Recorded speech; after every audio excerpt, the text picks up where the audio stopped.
Bonjour, bonsoir à toutes et à tous, j'espère que vous allez bien. Ça fait 15 jours, je crois, oui, ça devait être ça la dernière vidéo.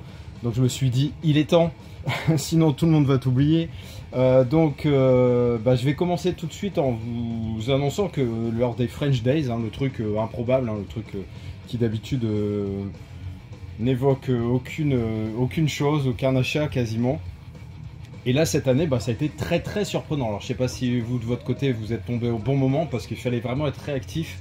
Les prix fluctuaient pas mal, donc fallait être rapide.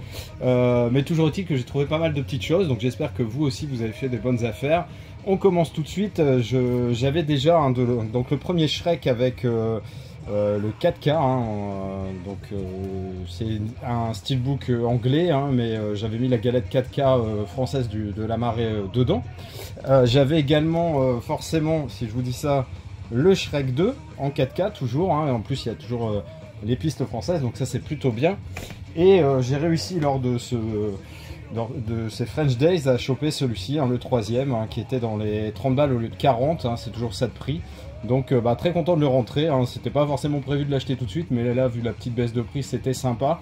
Il y a le quatrième qui est déjà en précommande, comme ça j'aurai les 4 en steelbook et je pourrai me séparer de mon coffret avec les 4 en amarré, donc ça c'est plutôt cool.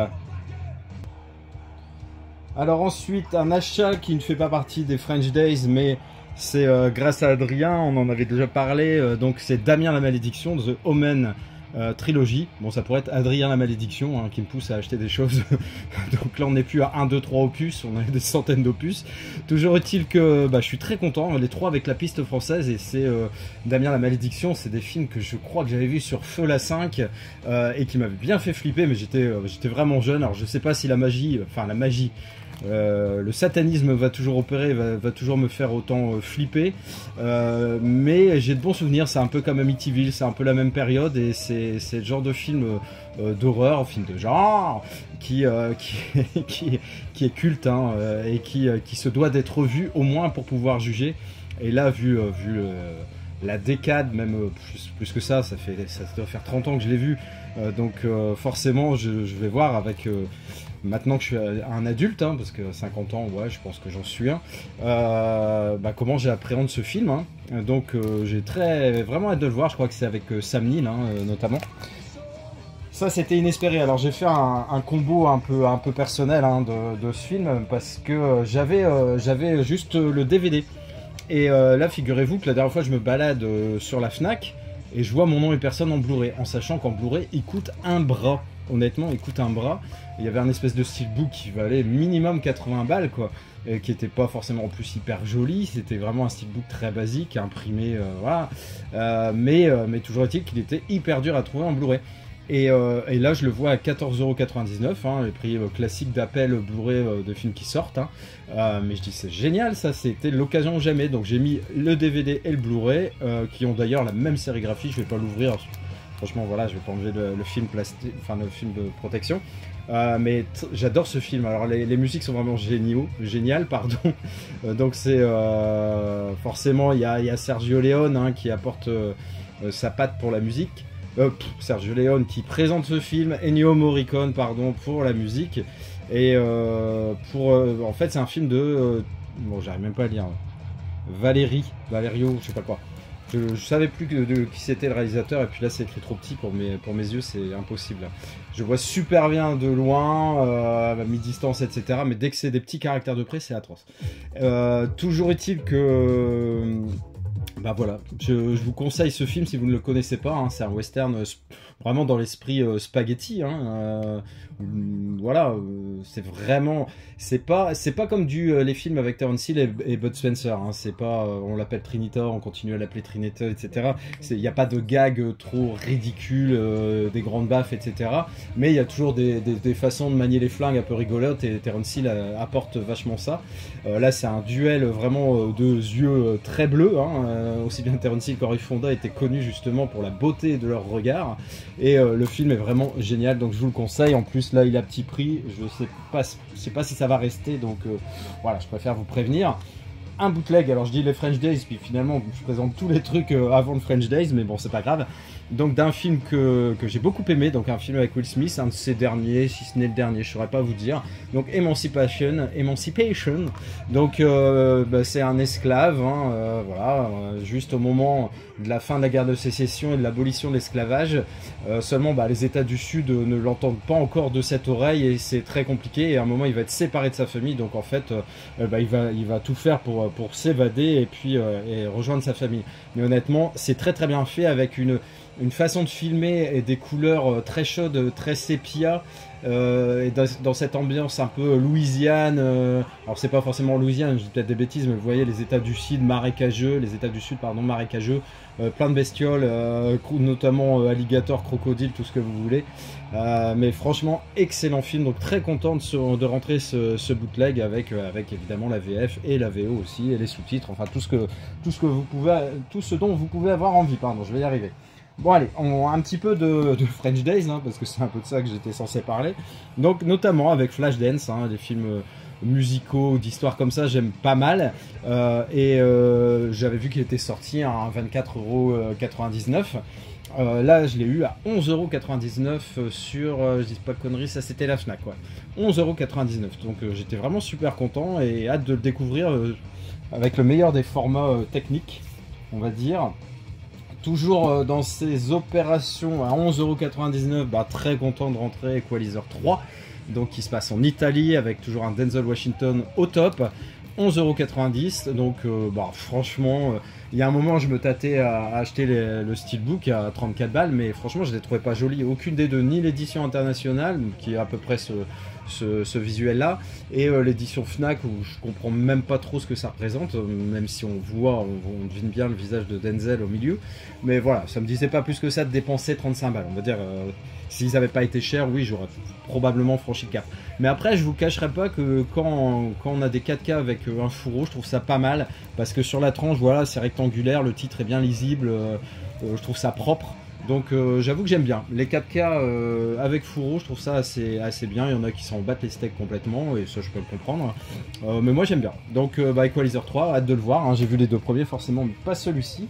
Il y avait une offre, alors ça marchait, attendez, je dis pas de conneries, c'était avec Shrek, voilà, avec Shrek et Tix, j'avais eu un très bon prix, donc en achetant les deux, non, je confonds avec Amazon, bon bref, ça c'était 23,99 €, en sachant qu'il n'y a pas super longtemps, hein, ce film, alors, un peu série B, hein, certains diront, ça fait penser tout de suite à Vermine ou Arachnophobie, hein, Tix, mais c'est un film, voilà, des années 90, hein, qui a bien marché quand même, alors pas forcément au départ au cinéma, etc., mais il a eu un petit succès d'estime après, que ce soit en vidéoclub ou chez les passionnés de films de genre, et donc je suis con.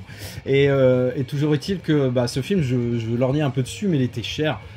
Au moment de sa sortie, j'ai loupé le coche. Ensuite, d'occasion, écoutez, dans les 40, 45 €, voire même 50 balles. Et là, 23,99 € neuf sur Amazon, sur Fnac, j'ai pas hésité une seconde. Donc très content de le rentrer. En plus, c'est en 4K. Les affiches, vous les connaissez. Moi, l'affiche dont je me souviens en vidéoclub, c'était ça.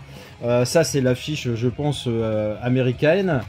Et voilà, donc vous avez effectivement la sérigraphie de l'affiche américaine sur le Blu-ray, et sur le 4K vous avez le visuel qui est repris sur le fourreau, et franchement je trouve que ça fait une belle édition et je suis vraiment content de rentrer ce film. Voilà, alors là je me trompe pas, c'était toujours les French Days. Alors sur Amazon, pour 50 € d'achat, vous aviez avec le code FD10 10 € de réduction. Donc quand j'ai vu que ce coffret de l'Exorciste, la dernière mouture en 4K de ce film était à 30 € et que le pianiste était à 22, ça faisait 52 moins 10, 42 € pour ces deux films, je trouve ça génial. C'est le prix de l'Exorciste en fait. Donc je suis vraiment content parce que le pianiste de Roman Polanski, techniquement, c'est une tuerie.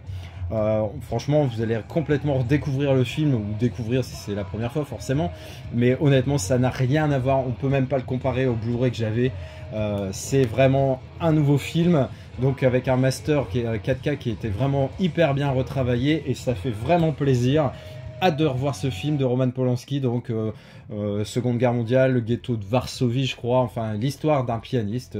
On va suivre Adrien Brody. Il y a des scènes qui m'avaient hyper marqué à l'époque, hein, quand je l'ai vu, notamment un petit garçon qui essaie de s'échapper du ghetto en passant sous un mur. Et il y a une patrouille allemande avec un chien qui arrive, et puis voilà, je vais pas vous en dire plus, mais c'est absolument sordide. Toujours est-il que ce film, voilà, en 4K, je le lorgnais dessus, pareil, depuis un petit moment, j'attendais la bonne occasion pour le prendre, et c'est chose faite, je suis ravi.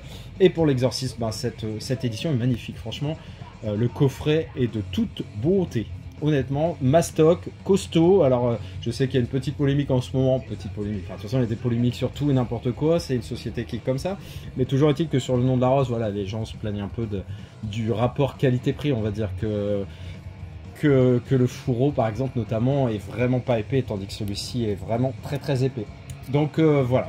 Toujours est-il que j'adore ce visuel. Je trouve qu'il est vraiment excellent et bien flippant. Et la qualité...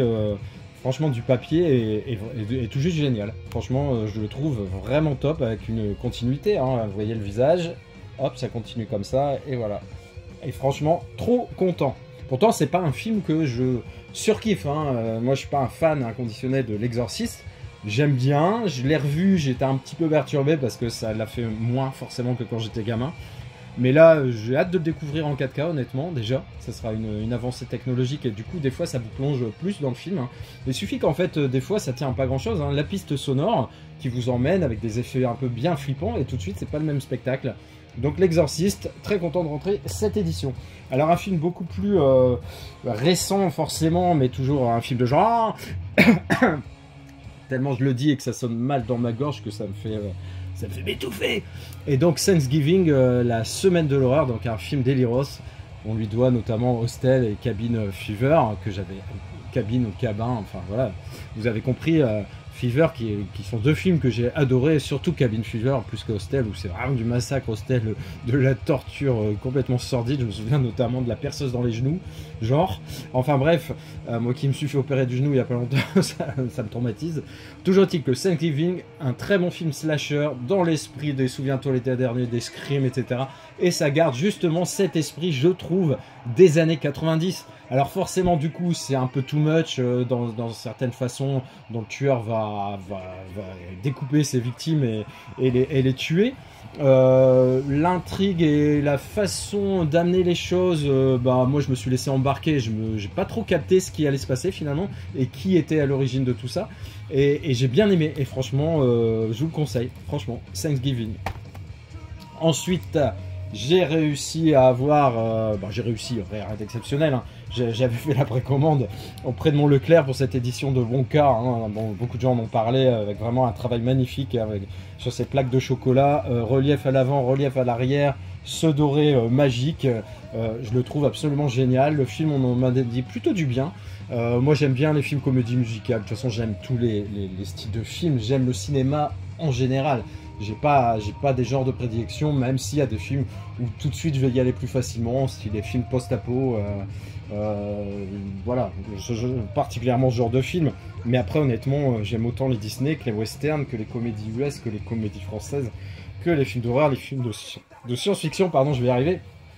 Et du coup, moi je m'éclate, hein, franchement, je m'éclate. Et le dernier film de cette sélection que je vais vous présenter, je vais vous représenter après un dernier truc après ça. Donc c'est Abyss, hein. Abyss, un Cameron qu'on n'attendait plus. Moi j'y croyais plus, hein, perso. Pareil, encore cette fois-ci un beau fourreau, hein. J'ai mis une belle protection parce que ça, franchement, j'ai pas besoin d'avoir le steelbook quand il y a un truc aussi épais, aussi rectangulaire, aussi net. Moi ça me va très très bien. Abyss, voilà, un film de James Cameron qu'on n'attendait plus, franchement c'était assez chiant, faut le dire. Et franchement, alors je sais qu'il y a des polémiques sur True Lies, particulièrement le vilain petit canard des 4, ça serait True Lies, hein, au niveau de l'usage abusif de l'intelligence artificielle et de l'effet poupée de cire sur les visages, etc. Après je me ferai quand même mon idée parce que je me méfie des technocrates qui savent tout et qui sont meilleurs que PP World sur les tests pour dire quoi que ce soit. Après, chacun a son avis, effectivement, chacun son ressenti. Il y a des gens qui n'ont pas aimé comment c'est fait, je le conçois complètement.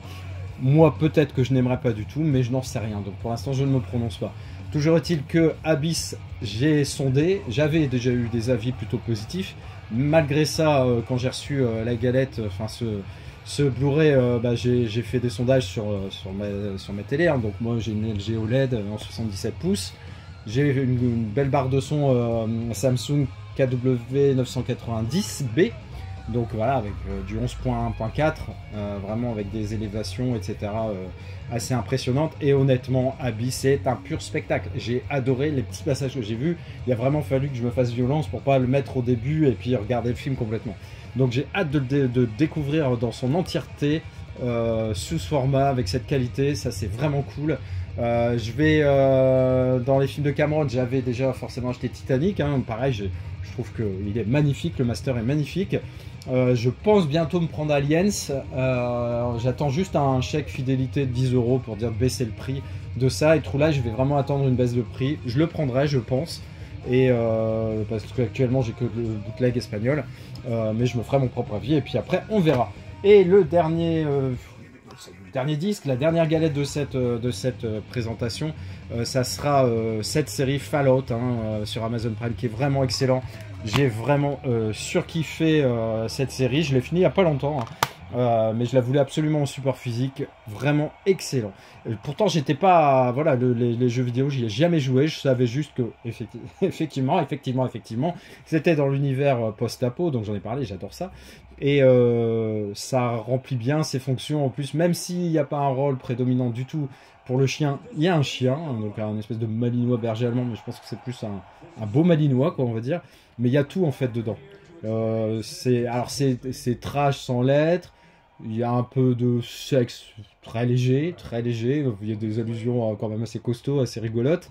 Après, le personnage ici, le cow-boy qui est irradié, est vraiment génial. Et il est en demi-teinte. On sent que c'est un méchant, mais il y a des raisons pour qu'il soit méchant.